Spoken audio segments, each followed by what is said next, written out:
नमस्कार, आप सभी को लाइफ मेकिंग के इस यूट्यूब चैनल पर बहुत बहुत स्वागत है। हम लोग आज जो 10/10/2018 का सेकंड शिफ्ट का जो एग्ज़ाम हुआ था ग्रुप डी का, उसी का हम लोग सेट किए थे एक दिन पहले, और उसमें से जो क्वेश्चन नहीं बन पाए थे उसे हम सॉल्व करेंगे। तो आप लोग समझिएगा, देखिएगा ध्यान से।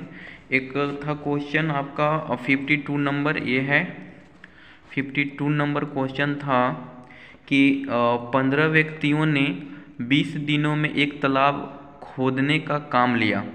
10 दिनों के बाद 5 व्यक्ति काम छोड़कर चले गए। अगले 5 दिनों में 5 और व्यक्ति काम छोड़कर चले गए। काम को पूरा करने में कितने दिन लगेंगे? तो सबसे पहले तो हम टोटल वर्क निकाल लेते हैं। तो टोटल वर्क आपका ये हो जाएगा कि आपका 15 व्यक्ति है और 20 दिन में काम लिया था, तो 15 गुने 20 कर लेते हैं, यानी टोटल वर्क जो हो जाएगा 300 यूनिट हो जाएगा। अब क्या होता है जी कि 10 दिन के बाद 5 व्यक्ति काम छोड़ गया, यानी जो 15 व्यक्ति जो शुरू में थे वो तो 10 दिन काम करेंगे। तो 15 व्यक्ति अगर 10 दिन काम करेंगे तो 150 यूनिट हो जाएगा काम। अब 150 यूनिट कैला के बाद क्या होता है कि 5 व्यक्ति और कार्य छोड़ करके चल जाते हैं 10 दिन के बाद। फिर अगले 5 दिन 5 और व्यक्ति काम छोड़कर चले जाते हैं, यानी 5 व्यक्ति काम छोड़ करके चले गए। तो अब बच जाएंगे कितना, इसमें से 5 कर लेते हैं तो 10 बच जाएंगे। अब 10 व्यक्ति जो हैं ये 5 दिन तक काम करेंगे, यानी आपका हो गया जा कर के 10×5 = 50 यूनिट। यानी कहने का मतलब कि पहले 10 दिन काम हुआ, फिर 15 व्यक्ति 10 दिन काम किया, फिर 10 व्यक्ति 5 दिन काम किया, यानी 15 दिनों में टोटल आपका 200 यूनिट काम हो गया। अब बच गया शेष कितना, तो शेष आपका बच गया है 100 यूनिट। और ये 100 यूनिट करेगा कितना व्यक्ति, तो 5 दिन के बाद फिर 5 व्यक्ति काम छोड़ देता है, तो 10 बच रहा था और 5 और छोड़ दिया, तो अब 5 व्यक्ति हो गया। तो 5 व्यक्ति को 100 यूनिट करने में कितना टाइम लग जाएगा, तो 5 व्यक्ति को 100 यूनिट करने में 100/5 हो जाएगा जी। तो 100/5 हो जाएगा, तो अब इसको लग जाएगा जा कर के 20 दिन। अब टोटल दिन कितना हो जाएगा, पहले 15 दिन लगा था, अब 20 दिन लग गया, यानी टोटल 35 दिन लग जाएंगे। 15 + 20 यानी 35 दिन।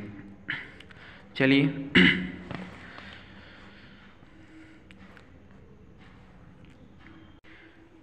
नेक्स्ट क्वेश्चन है 54 नंबर की। एक नदी के किनारे पर स्थित एक 15 मीटर ऊंचा बना घर जो इसके विपरीत नदी के दूसरे किनारे पर स्थित एक चिमनी के सामने है। घर की छत से, देखिए यहाँ पे क्या है कि एक आपका 54 नंबर है, एक नदी के किनारे एक घर बना हुआ है और जिसका ऊंचाई है 15 मीटर, ठीक है। और एक किनारे पे मानते हैं कि यहाँ पे एक और क्या है कि चिमनी है, और चिमनी का ऊंचाई दिया हुआ नहीं है, वो निकालना है।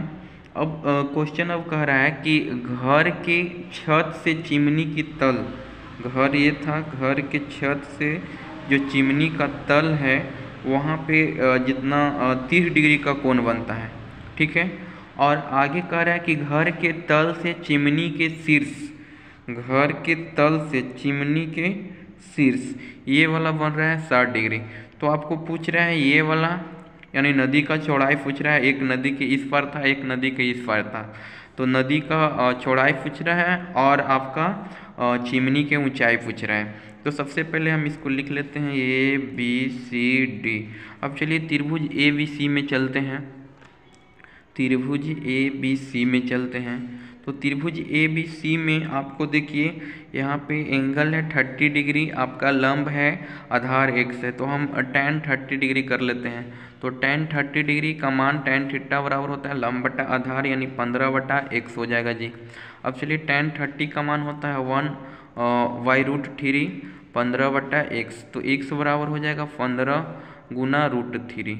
अब यहाँ से हम √3 का मान दे सकते हैं क्योंकि यहाँ पे मान निकाला हुआ है ऑप्शन के हिसाब से। तो चलिए मान दे लेते हैं, तो यहाँ पे 15 गुने 1.732 कर लेते हैं। अब गुना करते हैं, 15 दूनी 30 के 0 हाथ में 3, 15 3 45 और 3 48 हाथ में रहा 4, 15 7 105 4 109 और 15 10 25 109 और 15 10 25 यानी 25.98 यानी लगभग में आज आपको आ जाएगा 26 मीटर। ठीक है, अब आपको ये तो हो गया लगभग में 26 मीटर यानी 15√3। अब हमको ये निकालना है, तो अब चलते हैं त्रिभुज BCD में। तो यहाँ से हम tan 60 डिग्री लेते हैं। tan 60 डिग्री बराबर और लंब बटा आधार यानी h बटा हो जाएगा जा करके आपका 15√3 और यहाँ पे tan 60 का मान होता है जी √3। ठीक है, तो h बटे हो जाएगा 15√3, तो h बराबर हो जाएगा कितना 15 गुना 3 यानी 45 मीटर, यानी आपका नदी का चौड़ाई हो जाएगा 26 मीटर और जो चिमनी है उसका ऊंचाई हो जाएगा 45 मीटर।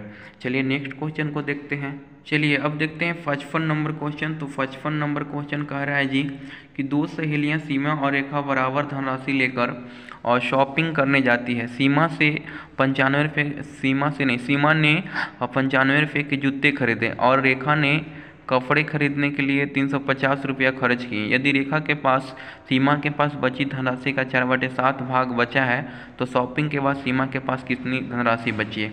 अब चलिए, जब समान राशि लेके गई है तो सीमा को मान लेते हैं कि 100 रुपया लेकर गई होगी और आपका रेखा जो है वो भी 100 रुपया लेकर गए हैं। चलिए अब सीमा 95 रुपये की जूता खरीद ली तो इनका बचेगा 100 माइनस 95 और रेखा 350 रुपया खर्च कर दी है कपड़ा लेने में, तो इनका बचेगा 100 माइनस 350। अब चलिए, अब कह रहा है कि रेखा के पास सीमा के पास बची धनराशि का, यानी सीमा के पास बची धनराशि का 4/7 जो है रेखा के पास है।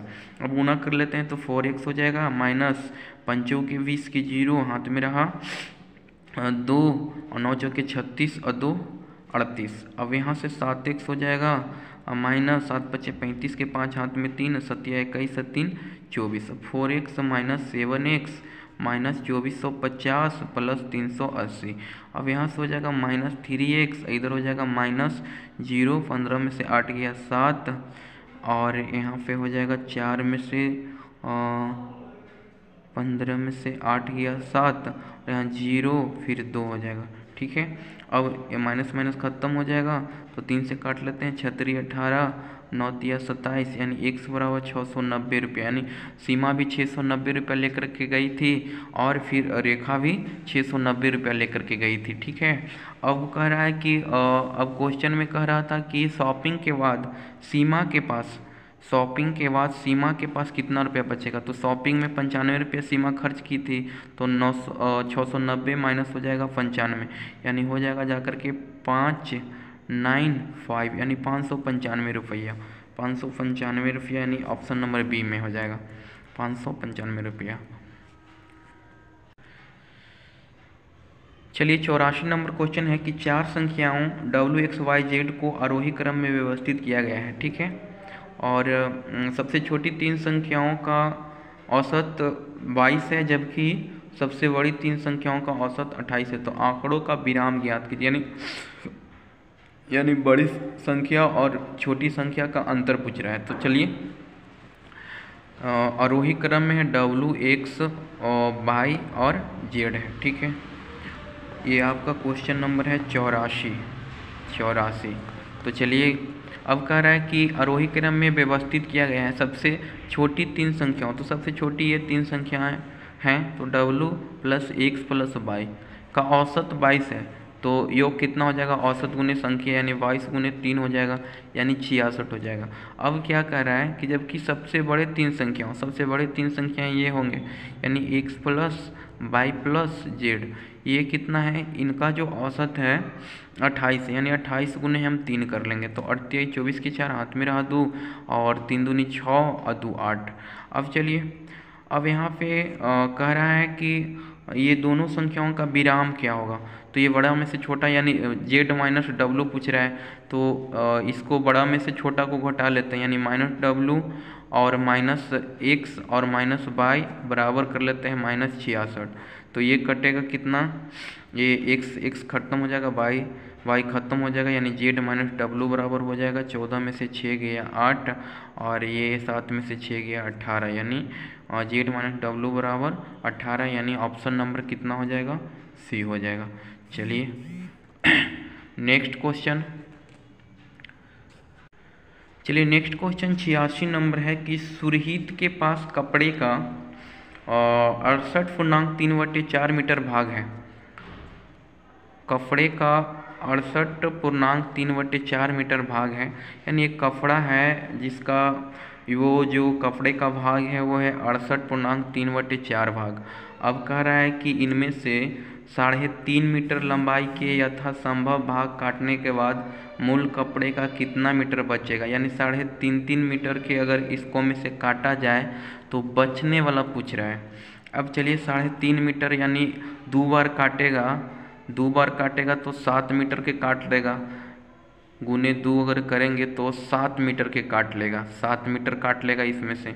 और यही अगर आपको कितना 7 8 56 9 7 63 और 10 10 70 हो जाएगा, तो इसको हम 18 बार काटते हैं। तो अगर हम 18 बार काटते हैं तो 3.5 मीटर के 18 को काटते हैं कपड़ा, तो टोटल होगा जाएगा जा कर के आपका 9 7 63 मीटर कट जाएगा। ठीक है, 63 मीटर कट जाएगा और एक बार और काटते हैं तो 63 और 3.5 हो जाएगा जा कर के 66.66, यानी 66.1/2 हो जाएगा, 66.1/2। अब देखिए इतना काट लेगा और टोटल था इतना, यानी आपका 19 बार में 3.5 मीटर करके 19 बार में कितना काटेगा 66.5 मीटर, और पूरा था कितना 68.3/4 मीटर। तो 66.5 मीटर कट जाएगा 19 बार में, कितना 3.5 मीटर के हिसाब से 19 बार में 66.5 मीटर कट जाएगा। तो शेष अब पूछ रहा है कि शेष बचेगा कितना, तो 68 में से 66 जाएगा, 2 तो पहले बच जाएगा। अब 3/4 माइनस 1/2 कर लेते हैं, तो अब कितना हो जाएगा 4 और ये 3 हो जाएगा और ये 2 हो जाएगा, यानी 2.1/4, 2.1/4 बचेगा, यानी आपका जो 2.1/4 है वो कितना ऑप्शन नंबर डी में है, 2.1/4 बच जाएगा। चलिए आज के लिए बस इतना ही। जय हिंद।